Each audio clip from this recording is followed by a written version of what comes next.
Buen día, esta es una actividad de la Universidad Abierta y a Distancia de México. En esta ocasión vamos a demostrar dos leyes que nos permitirán resolver cualquier triángulo no rectángulo. Pues sabemos que el teorema de Pitágoras nos permite resolver cualquier triángulo rectángulo. Pero entonces, ¿qué pasa con aquellos que no son rectángulos? Empecemos entonces con la primera demostración. Ley de senos. Esta ley nos dice que el lado A sobre el seno del ángulo A es igual al lado B sobre el seno del ángulo B igual a lado C sobre el seno del ángulo C. Para esta demostración lo primero que vamos a hacer será formar o seleccionar, si ya tenemos hecho, un triángulo oblicuángulo.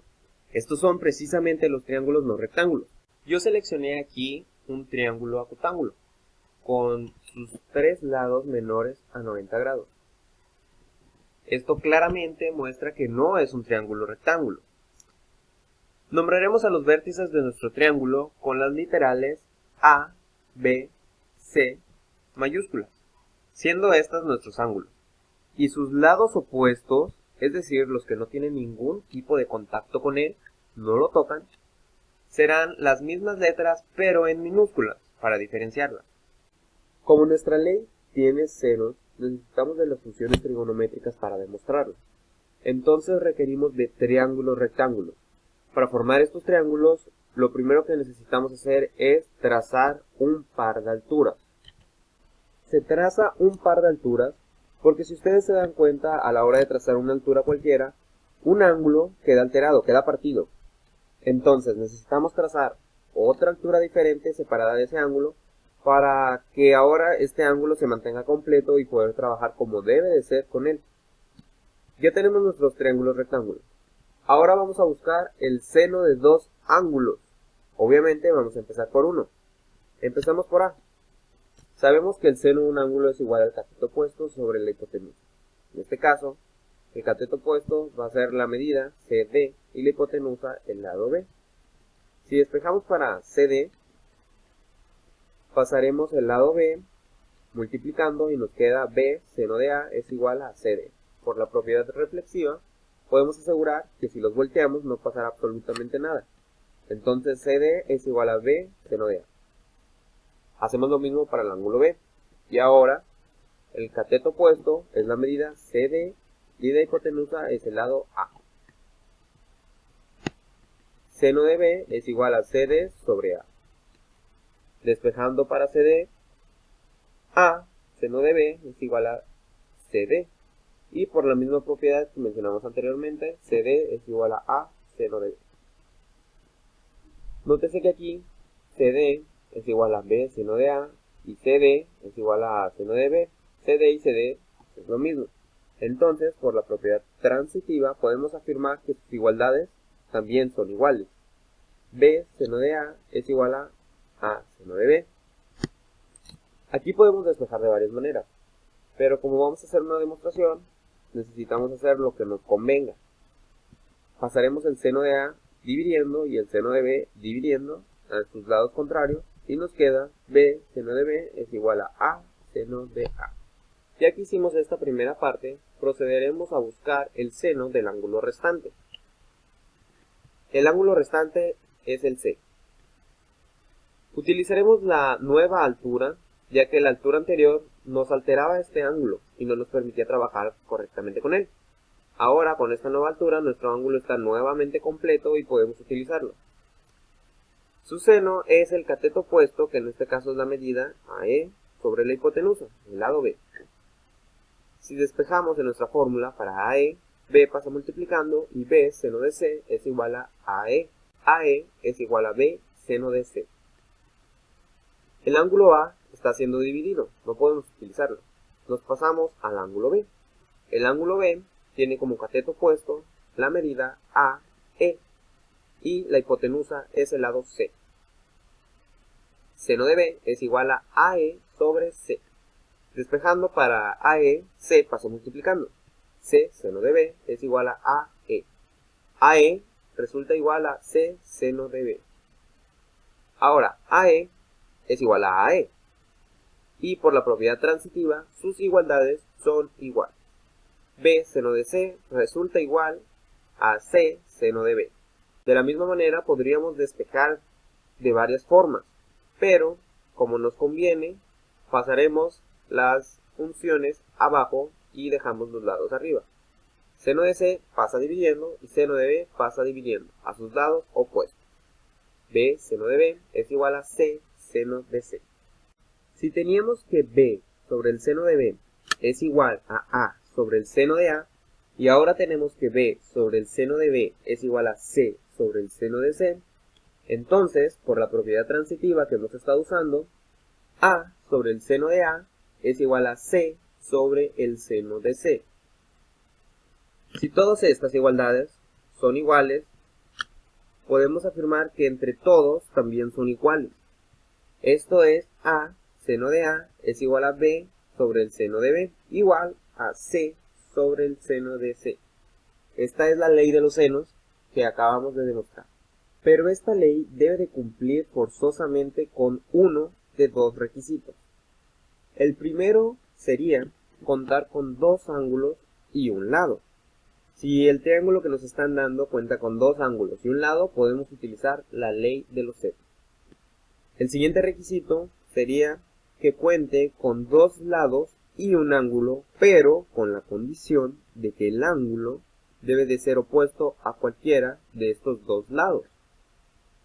Entonces, ¿qué pasaría si nos dieran un triángulo con dos lados y un ángulo, pero ese ángulo no es opuesto a uno de estos lados? Nuestra siguiente demostración es la ley de los cosenos. Esta ley nos dice que el lado A elevado al cuadrado es igual a B cuadrada más C cuadrada menos 2 veces BC por el coseno de A. Esta ecuación se puede utilizar para cualquier lado. El único requisito es que si elevas un lado al cuadrado, esto debe ser igual a la suma del cuadrado de los otros lados menos 2 veces el producto de esos dos lados por el coseno del ángulo opuesto. Para hacer esta demostración, el primer paso será formar o seleccionar un triángulo oblicuángulo.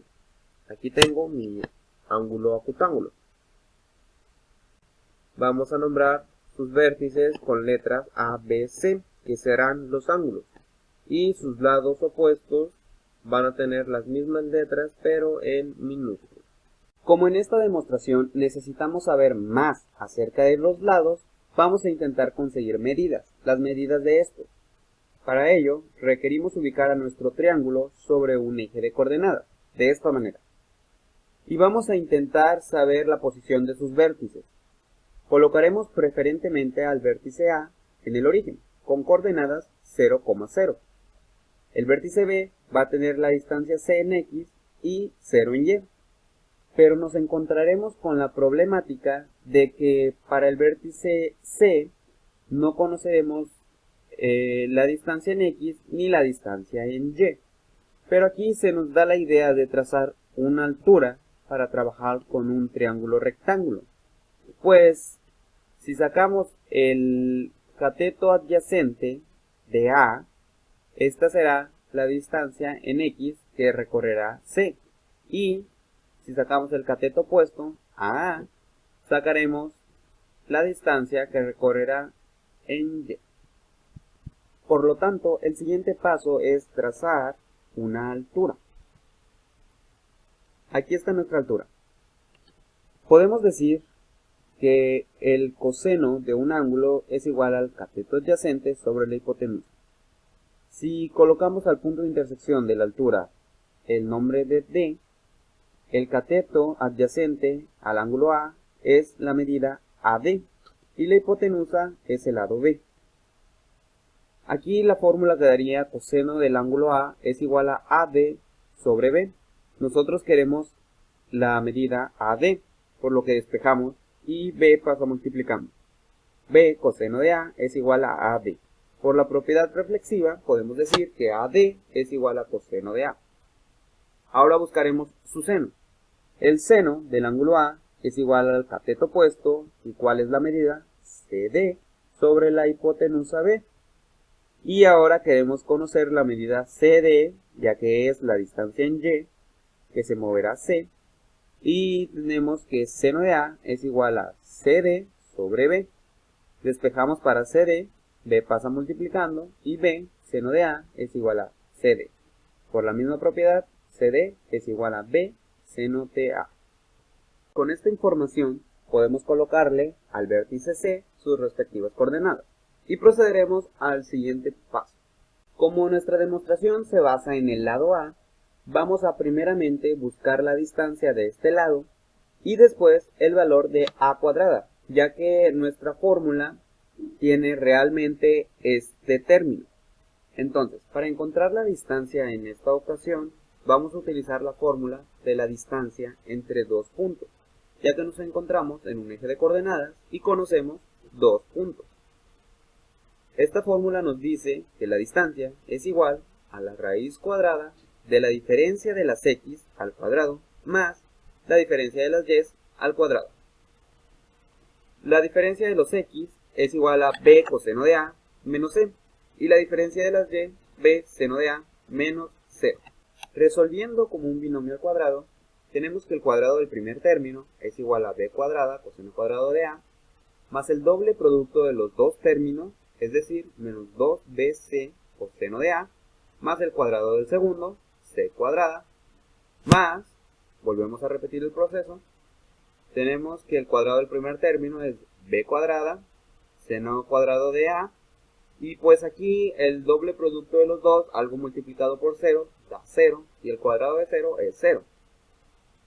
0 más 0, pues 0, y no tiene caso agregarlo. Por eso nos queda esta ecuación. Ya conocemos la distancia de A. Ahora vamos a conseguir el valor de A cuadrada. Si elevamos en ambos miembros al cuadrado, tenemos que A cuadrada es igual a lo mismo, pero eliminando la raíz cuadrada. Ahora, esta nueva ecuación ya se parece un poco más a la que queremos demostrar. Vamos a colocar los términos que contienen miembros en común de un lado. Y lo que nos está sobrando aquí, vamos a intentar ponerlo en orden. De esta manera, c cuadrada menos 2bc coseno de a. Esto ya está demostrado. Vamos a ver qué pasa de este otro lado. Aquí vamos a extraer el factor común que viene siendo b cuadrada. Y nos queda entre paréntesis coseno cuadrado de a más seno cuadrado de a. Notemos que esta es la identidad fundamental trigonométrica. Es la pitagórica que nos dice que coseno cuadrado de a más seno cuadrado de a es igual a 1. Y pues multiplicado por b cuadrada sigue siendo b cuadrada. Bajamos esto tal y como está, nos queda más c cuadrada menos 2bc coseno de a. Y pues esta es la ecuación que queríamos demostrar. Para esta ley también deben de cumplirse dos requisitos. En este caso, nuestro triángulo debe de contar con la medida de los tres lados. Si conocemos los tres lados de un triángulo, podemos resolverlo con esta ley. La segunda sería conocer dos lados y un ángulo, pero en esta ocasión la condición es que A no debe de ser opuesto a un lado. Entonces, en conclusión, ambas leyes nos sirven para resolver triángulos oblicuángulos y por sus requisitos se complementan entre sí. De esta manera, las funciones trigonométricas nos ayudan a resolver todo tipo de triángulos, ya sean rectángulos o no rectángulos. Compañeros, eso fue todo. Gracias por acompañarme en este video. Saludos.